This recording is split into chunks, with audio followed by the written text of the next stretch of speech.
ಇಷ್ಟ್ರೆ ಇವತ್ತು ಆಫೀಸ್ವರೆಗೂ ಬಂದ್ಬಿಟ್ಟಿದ್ದೀರಾ? ಶಿವಗಾಮಿ, ರಾವಣ್ ನಡೆಸ್ತಾ ಇದ್ದಿದ್ ಕಂಪ್ನಿ ನಾವು ತಗೊಂತಿದೀವಂತೆ. What is this nonsense Shivagami?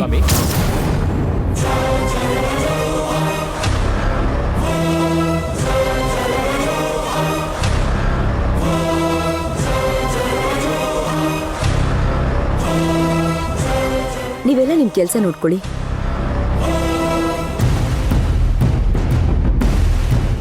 Ashok, ಬನ್ನಿ ಕ್ಯಾಬಿನಲ್ಲಿ ಮಾತಾಡೋಣ.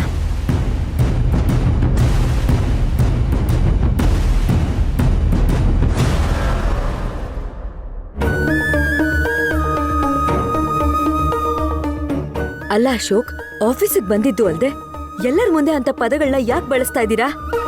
ಮತ್ತೆ ಇಂಥ ನಾಲಾಯಕ್ ಕೆಲಸ ಮಾಡಿದ್ರೆ ಕೋಪ ಮಾಡ್ಕೊಳ್ದೆ ಏನ್ ಮುದ್ದ ಮಾಡ್ತಾರೆ? Hold your tongue Ashok. ಈ ಡಿಸಿಷನ್ ತಗೊಂಡಿರೋರು ರೋಡಲ್ಲಿ ಸೌತೆಕಾಯಿ ಬಲೂನ್ನ ಮಾರಾಟ ಮಾಡೋರಲ್ಲ. ಇಂಥ ಸಾವಿರಾರು ಕೇಸ್ನ ಸಾವಿರಾರು ಕಂಪನೀಸ್ನ ಮ್ಯಾನೇಜ್ ಮಾಡ್ಕೊಂಡು ಬರ್ತಾ ಇರೋಂಥವ್ರು. We know how this business works and how to run it. ಆಯ್ತಾ? ಇದ್ರಲ್ಲಿರೋಂಥ ಲಾಭ ನಷ್ಟ, ಒಳ್ಳೇದು ಕೆಟ್ಟದ್ದು ಎಲ್ಲದ್ರ ಬಗ್ಗೆ ಯೋಚನೆ ಮಾಡಿನೇ ನಾನು ಈ ಡಿಸಿಷನ್ ತಗೊಂಡಿರೋದು. ಹೌದು, ಆ ಕಂಪನಿನ ತಗೊಳ್ಳೇಬಾರ್ದು ಅನ್ನೋದಕ್ಕೆ ನೀವೊಂದು ಕರೆಕ್ಟ್ ಆಗಿರೋ ಕಾರಣ ಕೊಡಿ ನೋಡೋಣ.